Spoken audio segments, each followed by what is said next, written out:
Welcome to our channel పంతుల రామమూర్తి. జంతువులు జంతు ప్రవృత్తితోనే జీవిస్తున్నాయి, అవునా? వృక్షాలు వృక్ష ప్రవృత్తితోనే జీవిస్తున్నాయి, రాక్షసులు రాక్షస ప్రవృత్తితోనే జీవిస్తున్నాడు. కానీ మానవుడు చూడండి, అటు జంతు ప్రవృత్తితోనూ గాక, ఇటు రాక్షస ప్రవృత్తితోనూ గాక, ఇటు మానవ ప్రవృత్తితోనూ గాక జీవిస్తూ ఉన్నాడు. సంఘర్షణకు లోనవుతూ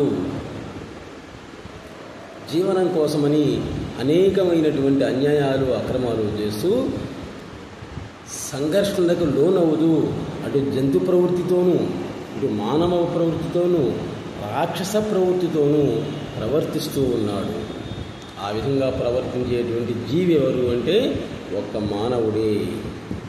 మిగిలినటువంటి ఏ విషయంలో అయినా చూసుకోండి, మిగిలినటువంటి జంతువులన్నిటికీ కూడా ఒక నియమం అనేటువంటిది ఉంది.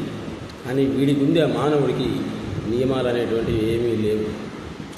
అటు ఒకటి జంతు ప్రవృత్తితోనూ కాకుండా మానవ ప్రవృత్తితో కాకుండా జీవిస్తూ ఉన్నాడు ఒక్క మనిషి మాత్రమే. Please subscribe our channel.